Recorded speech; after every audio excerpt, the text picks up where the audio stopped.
everyone. I hope all of you are fine and doing well. As in first PPT of fiber to fabrics, we have discussed about wool and wool processing.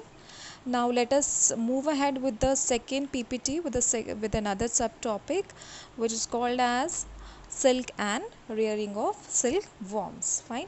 So let us start with it. And under this topic, we are going to study about what is silk, what are the properties of silk, what would be the life cycle of silkworm, and how do we rear silkworms to obtain silk out of it. So here let us start with the topic. Firstly, we will discuss about what is silk. Silk is a natural animal fiber which is obtained from the silkworm called as Bombyx murray, and it is a fine and strong shining fiber, and which is made up of animal proteins, and it gives out a smell of burning hair when it is burnt. Fine. And the rearing of silkworms for obtaining silk is called as sericulture. And you should know that China is the lead country in the world in silk production, and other silk producing countries are also there, including India and Japan. Fine. So silk is also used to make various products, ranging from fashionable clothes to bedclothes, upholstery, curtains, and rugs. Fine. Next, here we have properties. A few properties of silk are listed below. It is lightweight, it is lustrous and shiny, it does not deform easily, it dyes easily, and it is wrinkle resistant and moth resistant. Fine. So these are some of the properties of silk. Next, here you can see there are different types of natural silk and their sources. So their sources and their uses. We have different varieties of silkworms which are used to produce different qualities of silk and then used in different purposes. Firstly, you can see we have a mulberry silk, which is obtained from Bombyx murray silkworm. It is a fine silk which is used for making fabrics. Next, we have Muga silk, and the source of Muga silk is Muga silkworm. It is a strong silk which is used for making saris and scarves. Next type of silk is Tussar silk. Tussar silk is obtained from Tussar silkworm.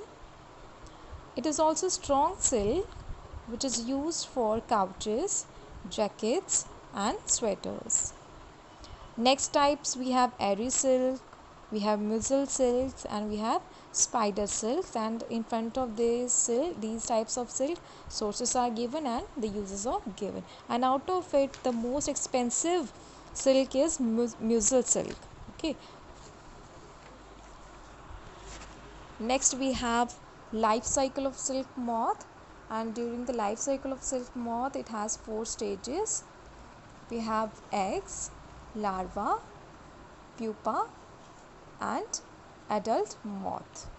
There are 4 main stages. So we will be discussing about all these 4 stages one by one.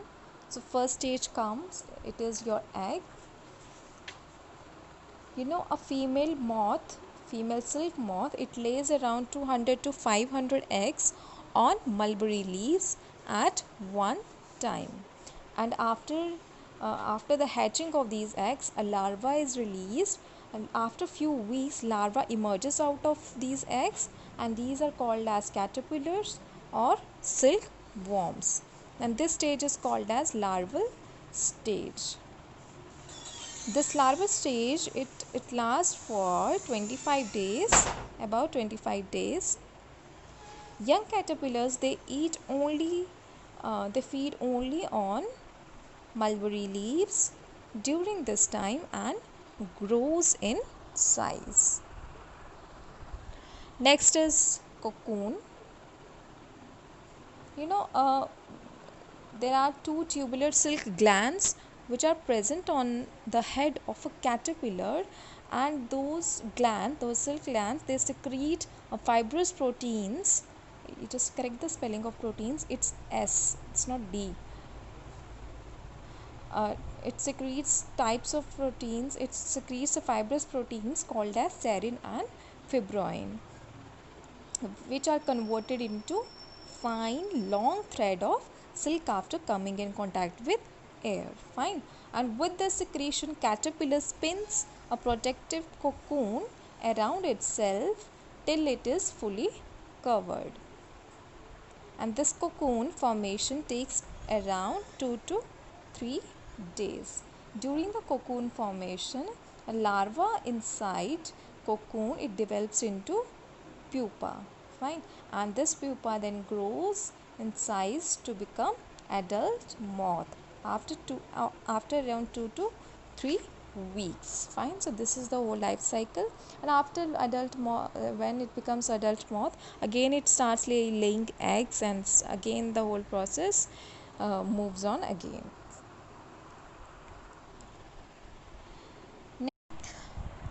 We'll be discussing about rearing of silkworms. So firstly you should know what is rearing of silkworms. So rearing of silkworms basically means to take care of silkworms by providing them proper food and shelters. Fine.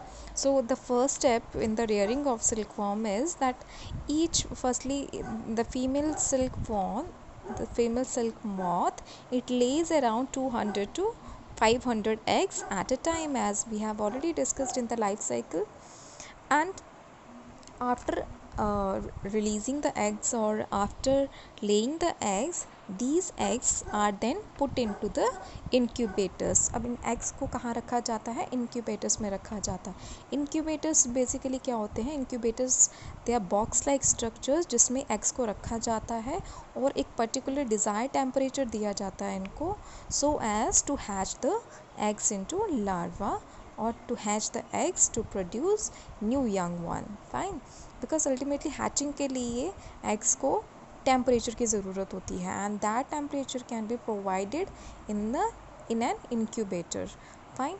Then incubator में रखने के बाद these eggs are hatched into larva or silkworms, or you can say caterpillar also. Fine.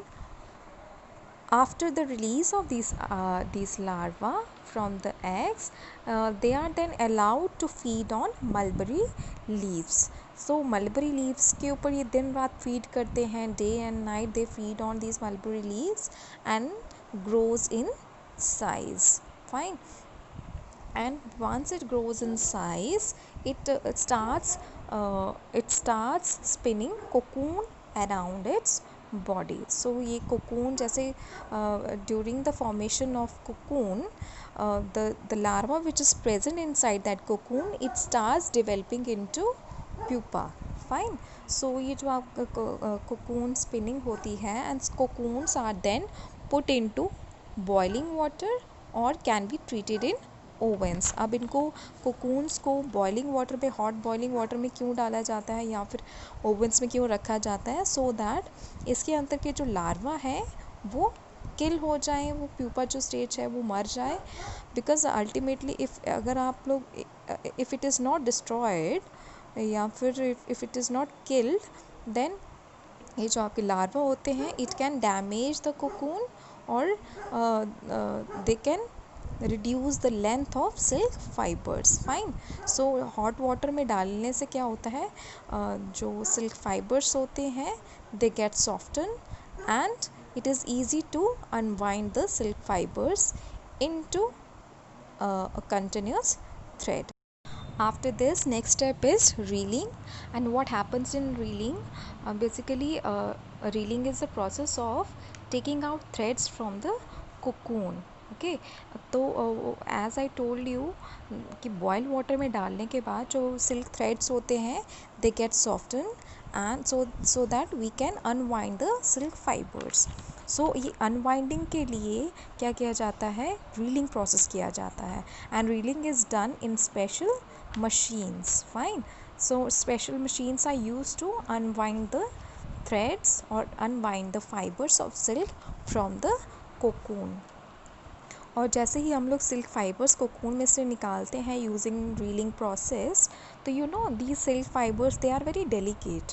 तो delicate होने की वजह से ही दे कैन ब्रेक ईजीली, इसीलिए रीलिंग जो की जाती है, रीलिंग के बाद जो रील्ड फाइबर्स होते हैं उनको एक साथ बाइंड किया जाता है। They are reeled together so as to make a strong thread, and these strong threads they are called as raw silk.